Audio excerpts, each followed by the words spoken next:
Horas, apa kabar Anda pemirsa? Selama 24 menit ke depan kami menghadirkan berbagai kisah inspiratif dalam keberagaman budaya. Saya Agnes Nambela, inilah Bingkai Sumatera. Sejak pandemi COVID-19 terjadi, kegiatan belajar mengajar di seluruh daerah Indonesia dilaksanakan secara daring. Namun bagaimana dengan para siswa yang tidak memiliki fasilitas memadai dapat mengikuti pembelajaran? Nah pemirsa, di Kota Binjai, relawan mengajar hadir memberi edukasi kepada anak-anak di rumah. Relawan mengajar ini merupakan puluhan siswa dari salah satu SMA di Kota Binjai.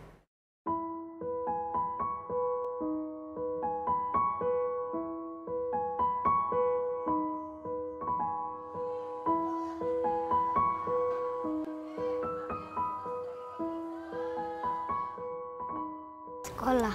Kenapa lebih gampang belajar di sekolah?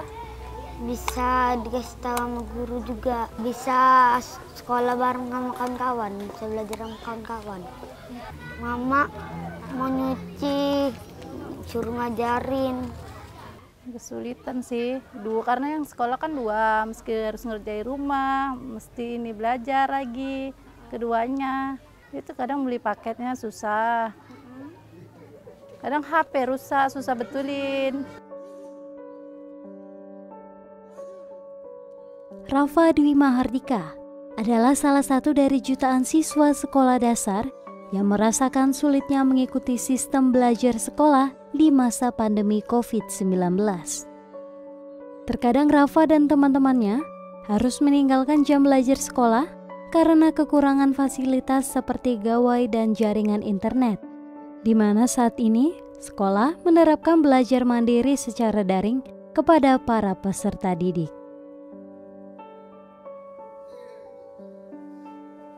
Sementara di rumah, orang tua Rafa kesulitan membagi waktu, sebab ia harus menggantikan sosok guru bagi anaknya. Rafa hanya salah satu potret dari anak-anak lainnya yang bernasib sama di Kelurahan Mencirim, Binjai Timur, Sumatera Utara. Kondisi ini menggugah para siswa di SMA Paba Binjai. Mereka membentuk kelompok relawan mengajar dan mendatangi rumah siswa yang berlokasi di sekitar bantaran Sungai Bonjol, kawasan Mencirim Binjai. Relawan mengajar ini terdiri dari puluhan siswa SMA Paba Binjai yang bersedia mengajar secara sukarela di daerah pelosok Binjai. Mula-mula anak-anak dikumpulkan dan nantinya akan dibagi ke beberapa kelas dan mata pelajaran. Tentu tidak lupa, para relawan mengajar dengan mementingkan protokol kesehatan. Pelajaran yang diajarkan bervariasi, mulai dari keagamaan, belajar membaca, matematika, bahasa Inggris, hingga kegiatan-kegiatan yang mengasah kemampuan motorik anak. Melihat cara belajar yang atraktif, tidak sedikit warga sekitar meminta agar relawan mengajar dapat hadir setiap hari. Beberapa anak-anak kita di Kota Binjai kami perhatikan sedikit kebingungan pasca COVID ini melanda. Jadi ada yang punya handphone tapi tidak punya paket. Ada yang punya paket tapi tidak ada pendamping. Orang tua yang mendampingi karena sibuk kerja. Jadi target kita sebagian besar sebenarnya anak-anak SD dan SMP yang kesulitan belajar secara mandiri perlu pendampingan. Maka perlu disampaikan adalah daerah-daerah yang benar-benar menengah ke bawah secara perekonomian. Sulit terjangkau oleh orang-orang yang bergerak di bidang aktivitas mengajar ini. Jadi kita bahkan diminta di beberapa tempat untuk setiap hari bisa berkunjung dan mengajarkan anak mereka. Ini menunjukkan bahwa program ini sangat bermanfaat. Warga-warga sekitar, anak-anak yang membutuhkan pendidikan sangat terbantu dengan hal ini. Kegiatan ini mereka lakukan hampir di setiap hari Sabtu. Selama 3 bulan, puluhan relawan mengajar tidak hanya mengunjungi anak-anak di Kelurahan Mencirim. Mereka berbagi tugas dan telah mendatangi beberapa kelurahan lainnya di Kota Binjai. Seperti Kelurahan Tanah Seribu, Kelurahan Tanah Merah, dan Kelurahan Bakti Karya. Bahkan kini ada beberapa warga kelurahan lain yang meminta kehadiran mereka lewat website sekolah. Selain bermanfaat bagi warga sekitar, kegiatan ini menjadi pengalaman serta salah satu cara para relawan untuk turut merasakan sosok seorang guru.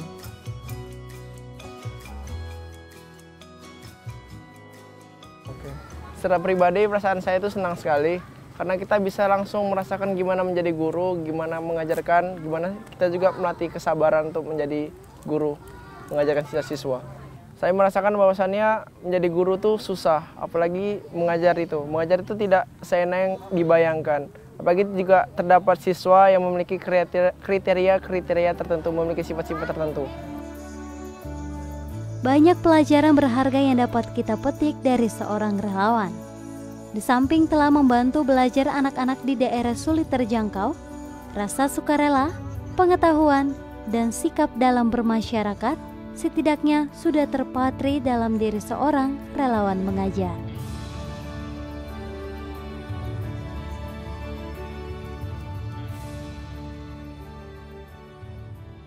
Para ibu di Desa Pematang Johar, Kabupaten Deli Serdang, Sumatera Utara, kini menyibukkan diri dengan kegiatan membatik.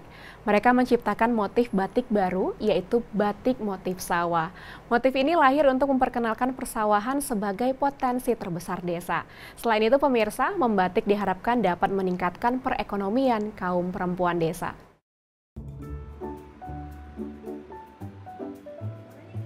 Membatik menjadi kesibukan baru yang dijalani oleh ibu-ibu PKK Desa Pematang Johar, Deli Serdang sejak setahun belakangan ini. Mereka menciptakan batik motif sawah yang menjadi identitas desa sebagai salah satu lumbung padi terbesar di Provinsi Sumatera Utara.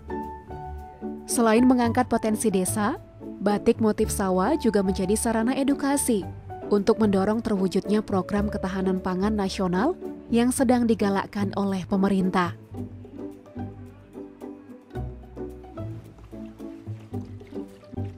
Ada belasan ibu PKK yang tergabung dalam kelompok membatik.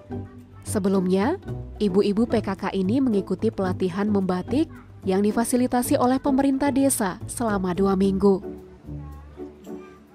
Sejak saat itu, mereka terus belajar membatik secara mandiri hingga mampu berkarya. Sebagian besar dari mereka merupakan ibu rumah tangga. Oleh karena itu, kegiatan membatik ini diharapkan dapat membantu kaum perempuan desa mendapatkan penghasilan tambahan dan mendukung ekonomi keluarga. Alhamdulillah, ya belum sesempurna itu, belum yang seperti kami inginkan, tapi kami sudah mempunyai penghasilan sedikit lah gitu. Selain dari suami, kami juga mempunyai penghasilan sedikit, tapi ya mudah-mudahan untuk kedepannya kami akan mencoba lebih baik dan lebih baik lagi. Kami memang masih bermasalah mengenai warna, tapi kami mencoba terus supaya warnanya gimana sesuai dengan konsumen, sesuai apa yang diinginkan konsumen. Itulah yang sekarang sedang kami lakukan sekarang ini.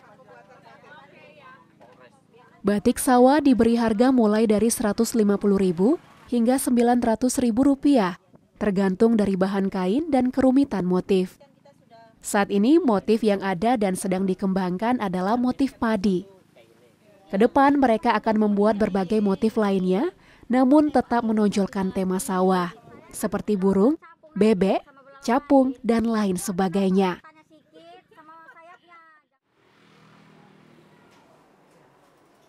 Menariknya, batik sawah kini telah menjadi kearifan lokal Desa Pematang Johar, di mana hampir seluruh masyarakat diajak untuk memakai batik sawah. Hal ini diharapkan dapat meningkatkan produksi batik sawah itu sendiri.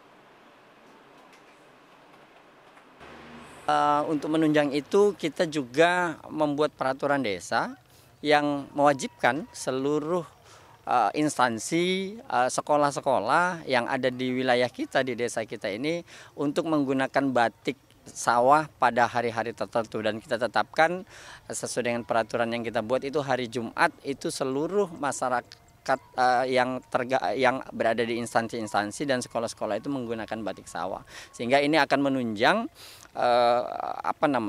ekonomi atau kemudian produksi batik yang ada di wilayah kita ini, dan membantu para pembatik untuk kemudian bisa berproduksi terus gitu. Desa Pematang Johar menunjukkan bahwa perempuan desa mampu berdaya dengan memanfaatkan potensi yang ada. Karena menjadi produk andalan desa, maka kedepannya pemerintah secara khusus berencana membuat kampung batik di Desa Pematang Johar.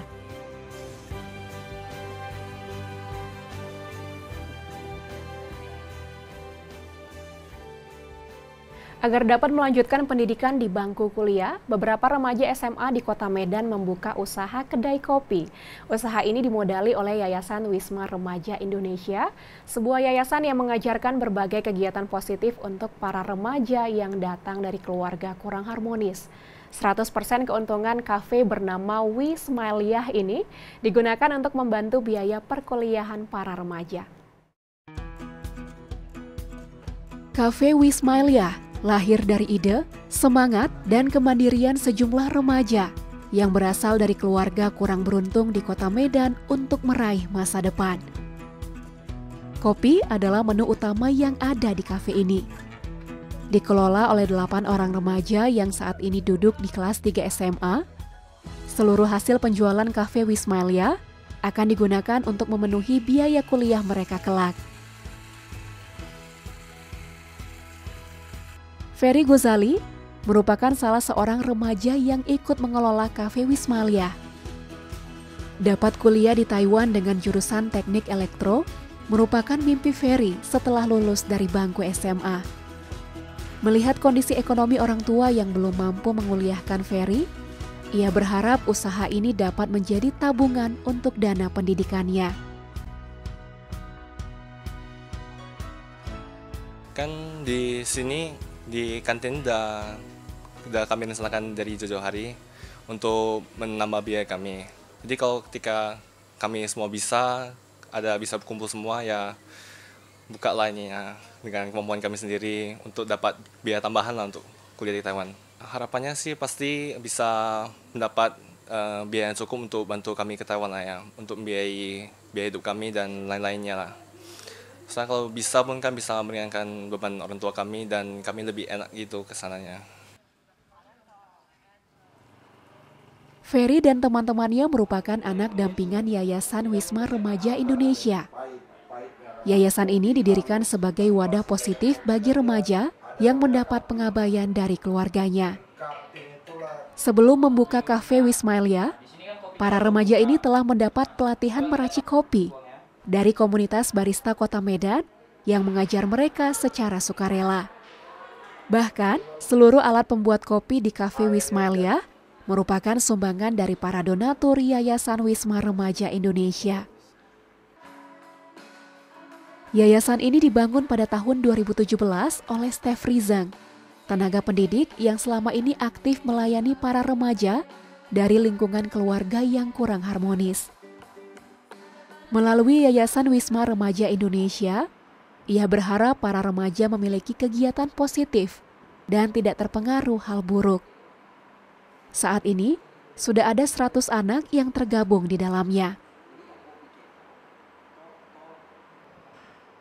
Saya sering bilang sama anak-anak yang datang ke sini itu bukan hanya mencari rasa saja, tapi mereka juga mencari sedikit pahala. Kenapa?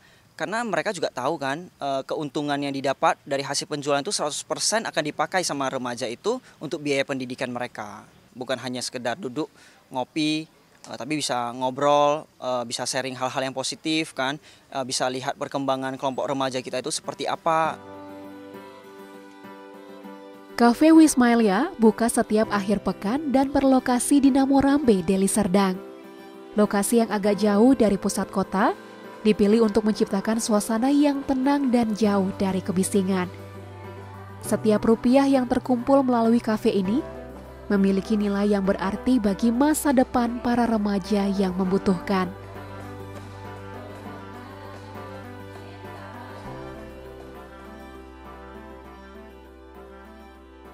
Kondisi pandemi tak henti memberikan ide kepada banyak orang untuk mencoba berbagai terobosan. Di Kecamatan Pantai Labu, Deli Serdang, anak-anak muda berusaha berdaya dengan membuat pasar yang menjual kuliner tradisional. Dengan konsep alam dan budaya, pasar ini menjadi destinasi wisata lokal terbaru yang banyak dikunjungi warga Kota Medan. Kita lihat yuk pasar ini dalam segmen Sekitar Kita.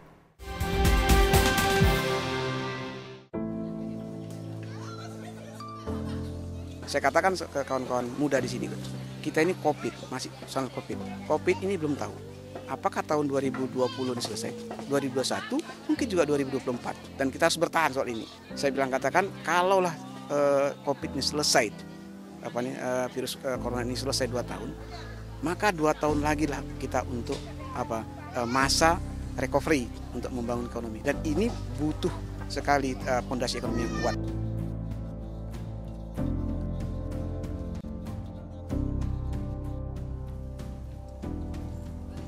Pasar Sarapan Karya Anak Muda atau Pasar Kamu merupakan inovasi anak-anak muda asal Kecamatan Pantai Labu untuk bangkit dari keterpurukan ekonomi di tengah pandemi. Pasar ini diinisiasi oleh Kawan Lama atau Kawasan Desa Wisata Alam dan Lingkungan, sebuah komunitas yang fokus membangun Pantai Labu menjadi sebuah destinasi wisata baru di Sumatera Utara.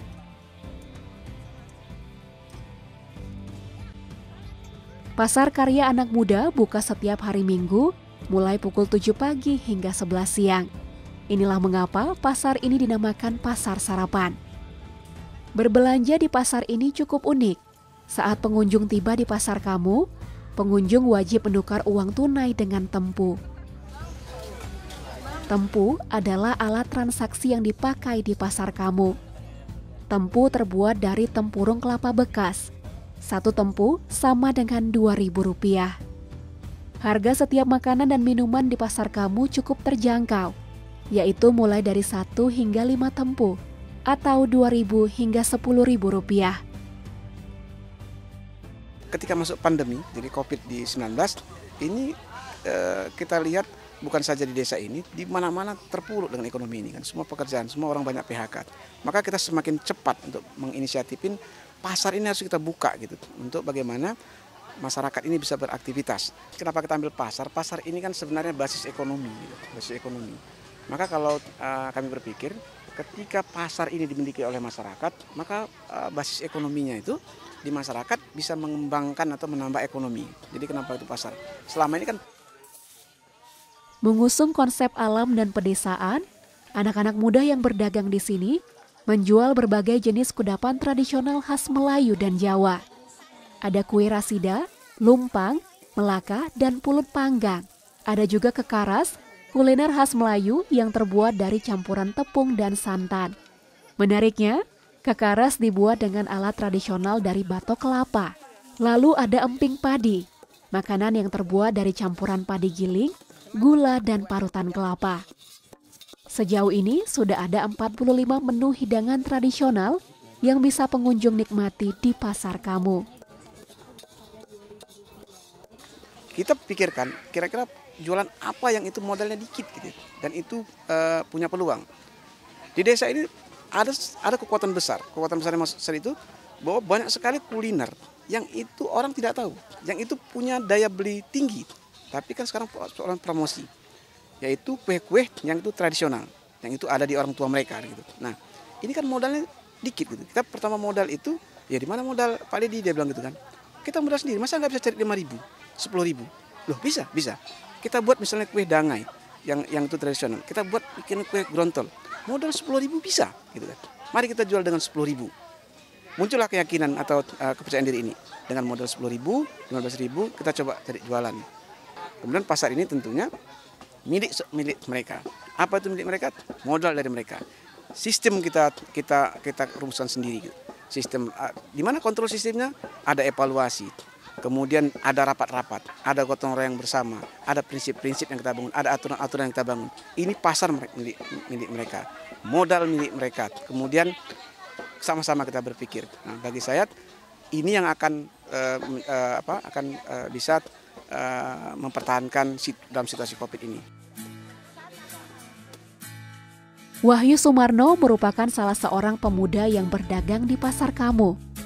Ia sekaligus mengambil peran sebagai koordinator pasar. Bersama adik perempuannya, Murni Listiani, yang berusia 18 tahun, Wahyu menjual nasi uduk dan wedang jahe. Kemarin sempat ada keputusan pemerintah yang PSBB yang besar-besaran itu kan, jadi itu ruang gerak kita itu berkurang jadinya gitu kan. Nah, disitulah kami gimana memperapakan ekonomi, menstabilkan ekonomi keluarga ini gitu kan. Ya udah, ya koordinasi ke orang tuanya gitu kan. Orang tuanya yang memasak masakan ini, dan gimana kalau kita buat makan sarapan ini kan, jadi tapi anak-anaknya yang ini gitu. Jadi anak-anaknya yang berkarya gitu, berjualan gitu.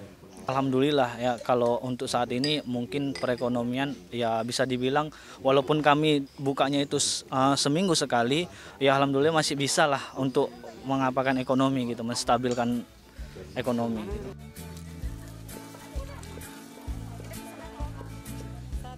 Pasar Kamu juga menjadi sarana bagi anak muda untuk membangun komunikasi yang baik dengan orang tua mereka. Di sini, orang tua membuat makanan, bahkan ikut berjualan bersama anak mereka. Seperti Haryati dan Febrina, ibu dan anak yang menjual jajanan tradisional seperti tape pulut, getuk, tiwol, dan grontol jagung. Buka sejak 2 bulan lalu, kini sudah ada sekitar 200 orang yang berkunjung ke Pasar Kamu untuk menikmati suasana pedesaan dan kuliner tradisional yang jarang didapat di kota.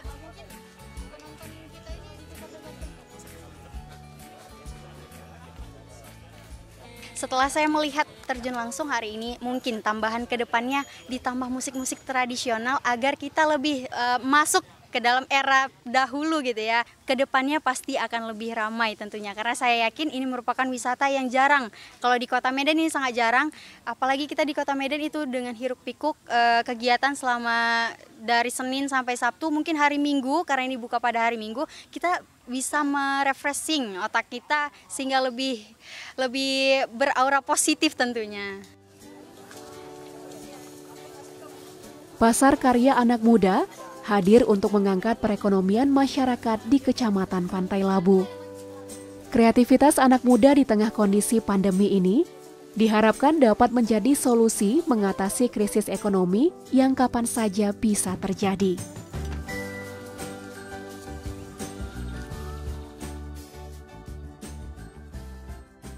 Sekian program Bingkai Sumatera, saya Agnes Sinambela pamit. Jaga diri Anda dengan tetap menerapkan protokol kesehatan dan semangat menyebarkan kebaikan. Sampai jumpa.